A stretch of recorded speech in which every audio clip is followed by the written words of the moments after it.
प्यारे बच्चों, इस वीडियो में हम लोग 12th क्लास हिस्ट्री का 9th लेसन शासक और विभिन्न इतिवृत्त को आगे सीखने जा रहे हैं। पहले वीडियो में हम लोगों ने काफ़ी कुछ सीखा हुआ है, ये इसका सेकंड पार्ट है। तो चलिए शुरू करते हैं। इसमें हम सीखेंगे कि मुगल साम्राज्य का हृदय स्थल उसके राजधानी नगर थे। इसे उदाहरण देकर स्पष्ट कीजिए। कहने का मतलब, मुगल शासन के समय जो उसके राजधानी नगर थे वो महत्वपूर्ण होते थे, इसे हमें समझना है। तो इसमें कोई संदेह वाली बात नहीं है कि जब मुगल साम्राज्य जब था तो उसके जो राजधानी नगर हुआ करते थे वो बहुत ही प्रमुख होते थे। जहाँ पर मुगल साम्राज्य के शासक अपना दरबार लगाते थे वो नगर अपने आप में महत्वपूर्ण हो जाता था। तो 16वीं और 17वीं शताब्दी में अगर हम देखते हैं तो इस समय मुगलों ने अपनी राजधानी काफ़ी तेज़ी से एक जगह से दूसरी जगह बदली थी। इसका उदाहरण है कि जब बाबर यहाँ पर अपना अधिकार करता है तो जो लोदियों की राजधानी आगरा हुआ करती है तो पहले आगरा पर अधिकार करता है। तो 1526 से लेकर 1530 तक बाबर ने यहाँ शासन किया। इस दौरान उसने अलग अलग स्थानों पर अपना दरबार लगाया और जहाँ पर उसका दरबार लगता था वो स्थान अपने आप में महत्वपूर्ण हो जाता था। 1560 में हम देखते हैं कि जो अकबर है उसने आगरा में किले का निर्माण कराया जिसे लाल बलुआ पत्थर से बनाया गया था। आज भी आप देखने जा सकते हो कि आगरा में जो किला बना हुआ है इसे 1560 के दशक में अकबर ने बनाया था। तो उस समय आगरा अपने आप में महत्वपूर्ण नगर हो गया था। इसी तरीके से 1570 के दशक में हम देखते हैं कि अकबर ने फतेहपुर सीकरी में एक नई राजधानी बनाई। ये जो फतेहपुर सीकरी जो जगह है ये आगरा से अजमेर जाने वाली एक सड़क है। उस सड़क पर आगे चल कर के उसने ये फतेहपुर सीकरी को अपनी राजधानी बनाया था।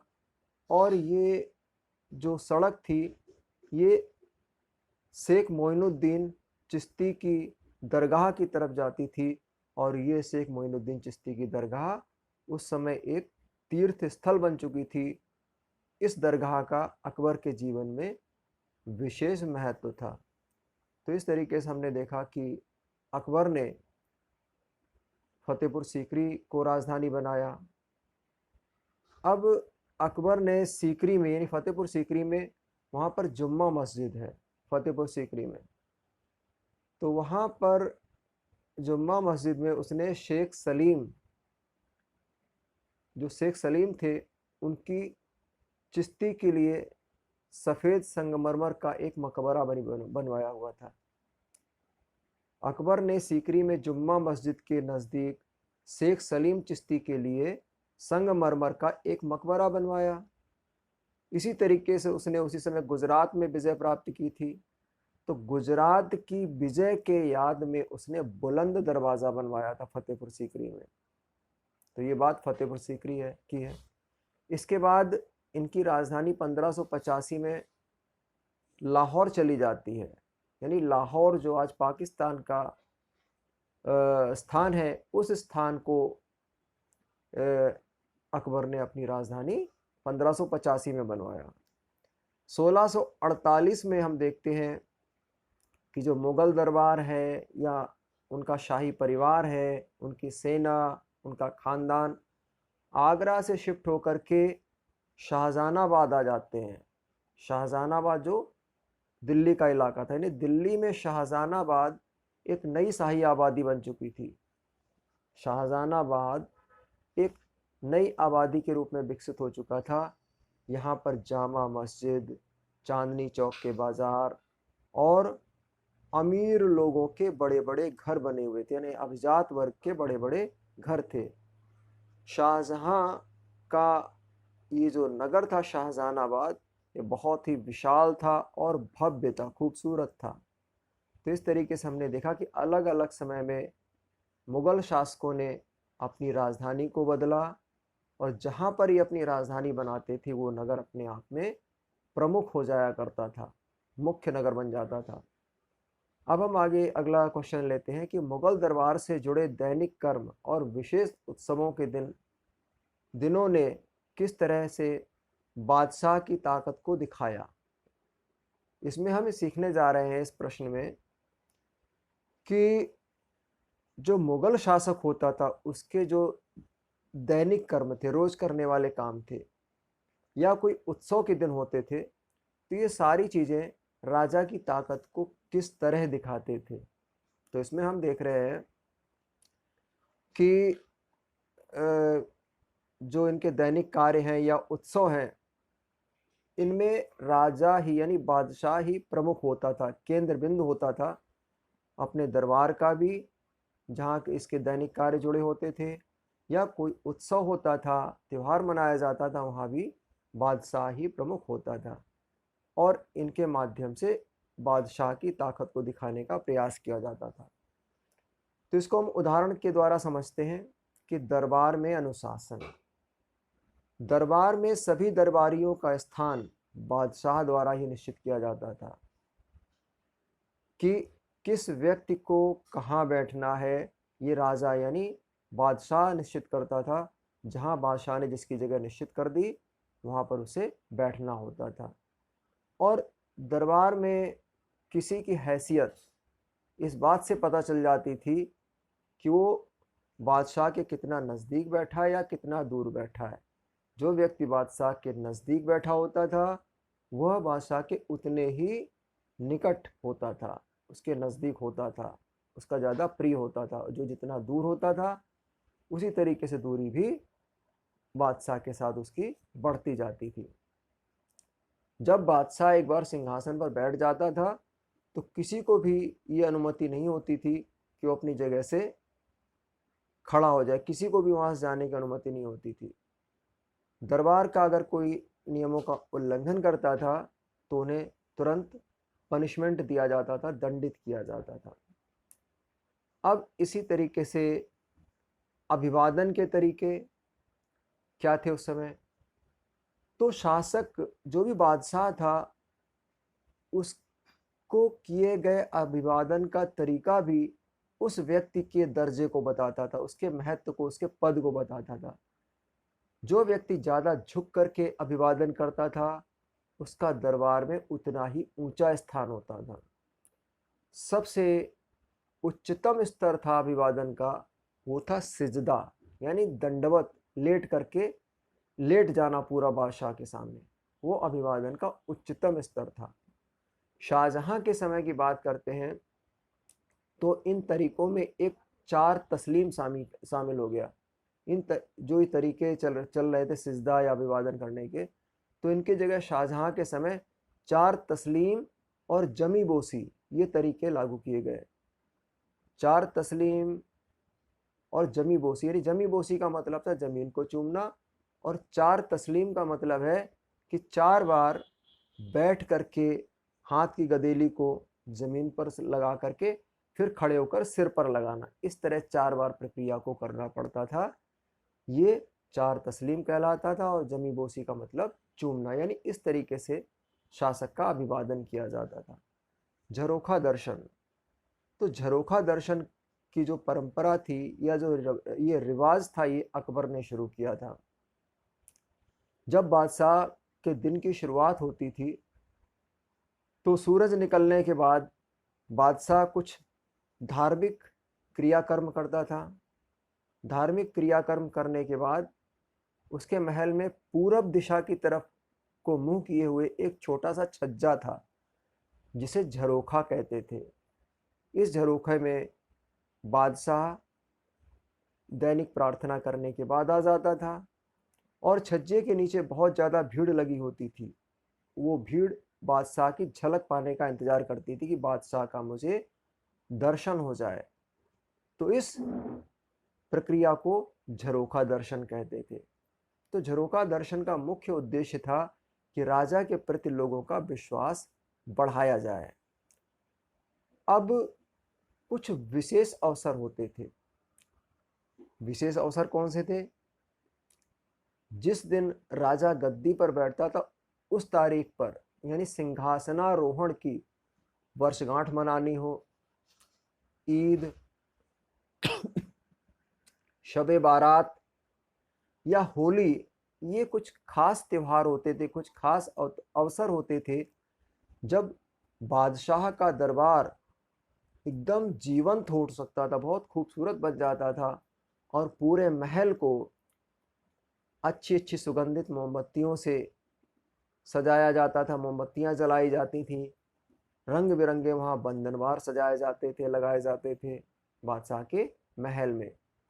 इसके इन त्योहारों के अलावा 3 और मुख्य त्योहार होते थे जो कि इनके शासनकाल में मनाए जाते थे।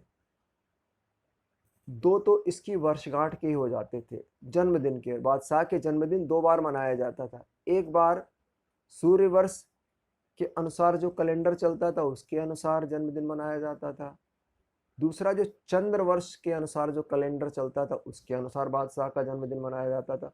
और तीसरा जो त्यौहार था वो बसंत ऋतु के आगमन पर फारसी का नववर्ष मनाया जाता है, इसे नौरोज़े के रूप में मनाते थे। तो इस तरीके से 2 बार बादशाह का जन्मदिन सूर्यवर्ष और चंद्रवर्ष के अनुसार, और तीसरा नौरोज़े, ये 3 त्यौहार और मनाए जाते थे इनके शासनकाल में। जब बादशाह का जन्मदिन होता था तो इसे अलग अलग वस्तुओं से तौला जाता था, और जो जिन वस्तुओं से तौला जाता था उन वस्तुओं को गरीब लोगों को दान में बांट दिया जाता था। अब हम आगे सीखते हैं पदवियां, उपहार तथा भेंट की परंपराएं मुगल दरबार से गहरे रूप से किस तरह जुड़ी हुई थी। तो ऐसा होता था कि जब राजा का राज्याभिषेक होता, यानी कोई बादशाह बनता था या किसी शत्रु पर जीत पा लेते थे, यानी किसी शत्रु को पराजित कर देते थे, तो ये मुगल बादशाह जो थे खुद पदवियां धारण करते थे, पदवियां खुद अपने आप में लेते थे। और ये पदवियां जब उद्घोषक, यानी उद्घोषक कैसे कहते हैं, इसको बोलते हैं नकीब। उद्घोषक माने घोषणा करने वाला। जब उद्घोषक इन पदवियों की घोषणा करते थे तो सभा में खुशी गूंज जाती थी, यानी सभा में एक खुशी का माहौल बन जाता था। और जो मुगल दरबार में जो सिक्के चलाए जाते थे उन सिक्कों पर बादशाह की पूरी पदवी लिखी जाती, यानी पद उनका लिखा जाता था, उनकी पोस्ट को उसके ऊपर लिखा जाता था। इसके अलावा, ये तो होगी बादशाह की बात, इसके अलावा उनके दरबार में जो योग्य व्यक्ति होते थे उन्हें भी पदवियां दी जाती थीं। दरबार में किसी व्यक्ति की तरक्की को उसकी पदवियों से जाना जा सकता था। दरबार में अगर किसी व्यक्ति का प्रमोशन हो रहा है तो उसकी पदवी बदल जाती थी। तो पदवी किस व्यक्ति की क्या है, इससे पता चल जाता था उसका बादशाह के दरबार में कितना ऊंचा और कितना नीचा स्थान है। तो इनके दरबार में उच्चतम जो मंत्री का पद था, जो पदवी थी, वो थी आसफ खां की पदवी, यानी जो सबसे बड़ा मंत्री होता था उसे आसफ खां की पदवी से नवाजा जाता था। आसफ खां की पदवी जो है पैगंबर शासक सुलेमान के जो कल्पित मंत्री थे आसफ खां, उनके नाम से ली गई थी। औरंगजेब ने अपने 2 उच्च अभिजात जय सिंह और जसवंत सिंह को मिर्जा राजा की पदवी प्रदान करी थी। यानी जब औरंगजेब यहाँ का शासक था, बादशाह था, तो उसके दरबार में जो प्रमुख 2 व्यक्ति थे, एक थे जय सिंह और दूसरे थे जसवंत सिंह, इनको उसने मिर्जा राजा की पदवी प्रदान करी थी। अब ये पदवियां एक तो दी जा सकती थी, बादशाह अगर किसी को दे देता था उसकी काबिलियत के अनुसार तो पदवी मिल जाती थी, नहीं तो उस पदवी को पैसों के द्वारा खरीदा भी जा सकता था। जैसे कि मीर खान थे, इन मीर खान ने अपने नाम के आगे अ लगवाने के लिए, यानी अलिफ लगवाने के लिए, अलिफ से अ बनता है, तो अ लगवाने के लिए इन्होंने औरंगजेब के सामने 1 लाख रुपए देने का प्रस्ताव रखा था। अगर मीर के आगे अ लगा दिया जाएगा तो क्या हो जाएगा, अमीर खान, यानी अ लगाने के लिए इन्होंने औरंगजेब के सामने 1 लाख रुपए देने का प्रस्ताव रखा था। ये तो हो गई बात पदवियों की। अब हम बात करते हैं पुरस्कारों की। तो पुरस्कारों में एक था सम्मान का जामा। सम्मान का जामा, इसे खिल्लत भी कहते थे। सम्मान का जामा क्या था? ये ऐसे कपड़े होते थे, वस्त्र होते थे जिन्हें कभी बादशाह ने पहना होता था। तो ये वस्त्र पुरस्कार के रूप में लोगों को दे दिए जाते थे और ऐसा माना जाता था कि ये बादशाह का आशीर्वाद है। जिसको बादशाह के पहने हुए कपड़े मिल गए तो उसे बादशाह का आशीर्वाद प्राप्त हो गया। इसी तरीके से सम्मान के जामा के अलावा सरप्पा था, सर से पांव तक, यानी ऐसे कपड़े जो सर से लेके पांव तक, इनके 3 हिस्से होते थे सर से पांव तक वाले कपड़े में। ये भी लोगों को दिया जाता था। इन 3 हिस्सों में एक हिस्सा था जामा, दूसरा पगड़ी और तीसरा पटका, यानी तीनों कपड़े किसी व्यक्ति को दिए जाते थे, इन्हें बोलते थे सरप्पा। इसके अलावा बादशाह रत्नों से जड़ा हुआ आभूषण भी उपहार में देते थे, ये भी पुरस्कार था। कुछ विशेष परिस्थितियां होती थी, यानी कोई बहुत अच्छा काम होता तो उसके लिए बादशाह कमल की मंजरियों वाला रत्न से जड़ित हुआ गहनों का सेट भी उपहार में देते थे, जिसे पद्म मुरस्सा कहते थे। यानी जो पद्म मुरस्सा, इसका मतलब है कमल की मंजरियों वाला रत्नों से जड़ा हुआ गहनों का सेट, इसे भी दिया जाता था। कोई भी दरबारी जब बादशाह के पास जाता था तो खाली हाथ नहीं जाता था, वो नजराने के रूप में थोड़ा सा धन लेकर के जाता था, तभी उनसे मिल सकता था।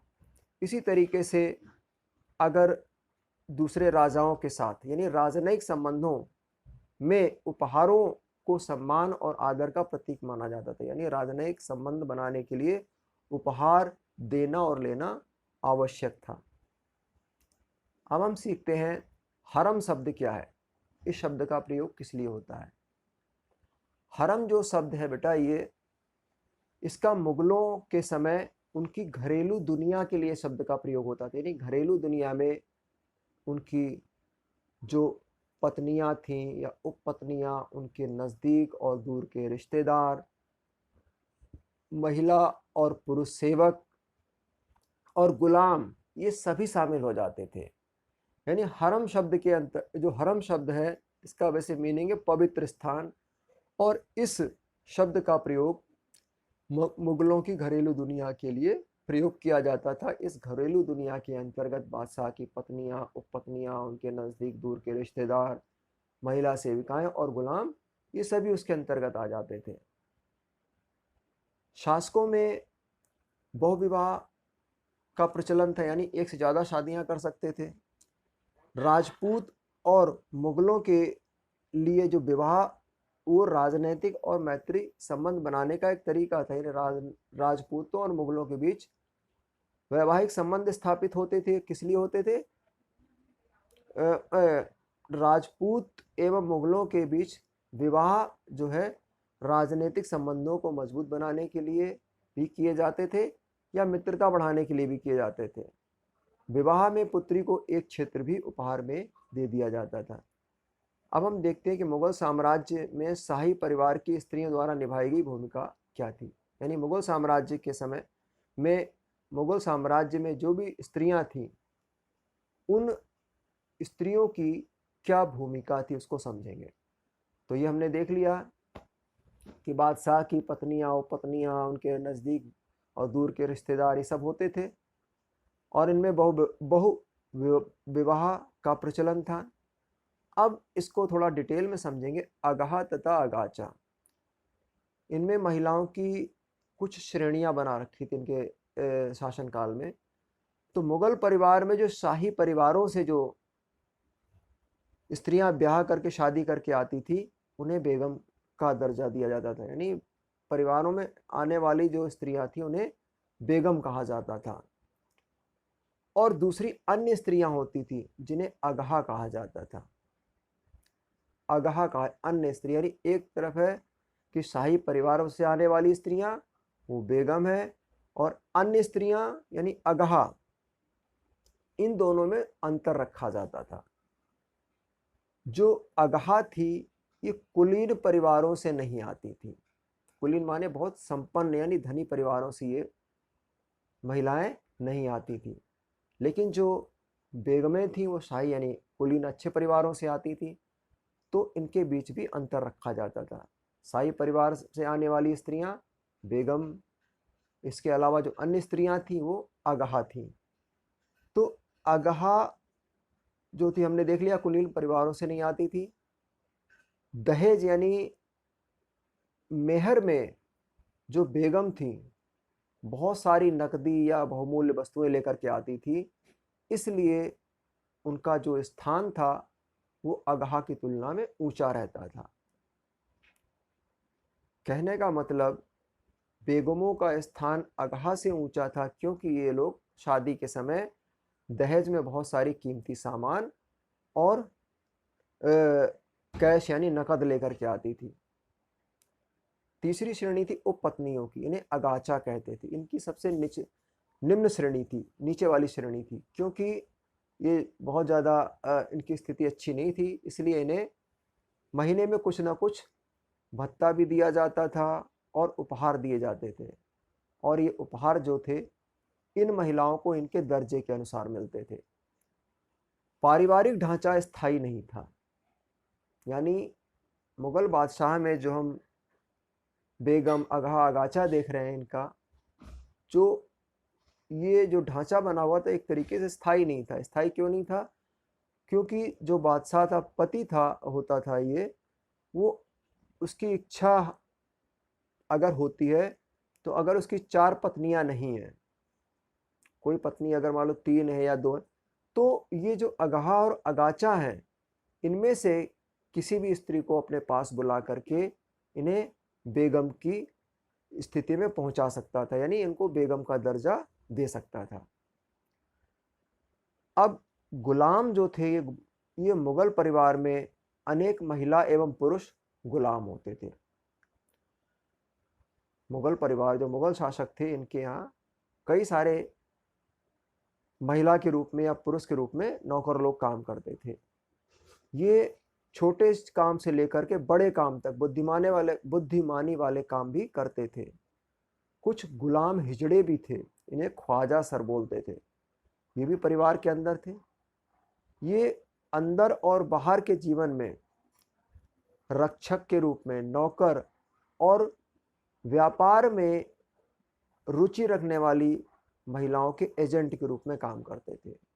जो गुलाम हिजड़े थे ये रक्षक के रूप में भी काम करते थे, नौकर के रूप में भी काम करते थे, और जो महिलाएं व्यापार में रुचि रखती थी उन महिलाओं के एजेंट के रूप में भी काम करते थे। अब है वित्तीय संसाधनों पर नियंत्रण। नूरजहां एक बहुत ही प्रतिष्ठित महिला हुई है जिसने यहाँ के वित्तीय साधनों पर नियंत्रण रखा था। इसी तरीके से जो राजकुमारियां हैं इन्होंने भी यहाँ पर वित्तीय संसाधनों पर नियंत्रण रखा। शाहजहां की जो पुत्रियां हैं जहां आरा और रोशन आरा, इन्हें ऊंचे मनसबदारों की तरह सालाना आय होती थी, इनकी कमाई होती थी, मतलब वार्षिक इनकम होती थी, एनुअल इनकम हुआ करती थी। जो जहां आरा थी शाहजहां की पुत्री, तो जहां आरा को सूरत नगर से भी राजस्व प्राप्त होता था।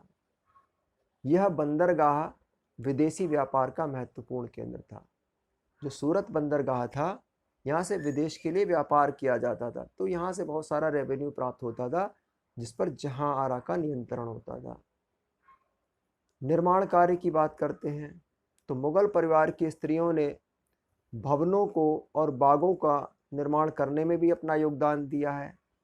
जहां आरा जो शाहजहां की बेटी है, इसने शाहजहां की जो नई राजधानी शाहजहानाबाद बनाई जा रही थी, तो यहाँ की बहुत सारी परियोजनाओं में भाग लिया। चांदनी चौक की जो डिज़ाइन है उसे जहां आरा ने ही बनाया था उसको, और उसके अनुसार चांदनी चौक का निर्माण हुआ। इसके अलावा लेखन कार्य भी यहाँ की महिलाओं ने किया। जैसे गुलबदन बेगम की बात करते हैं तो गुलबदन बेगम ने हुमायूं नामा लिखा था।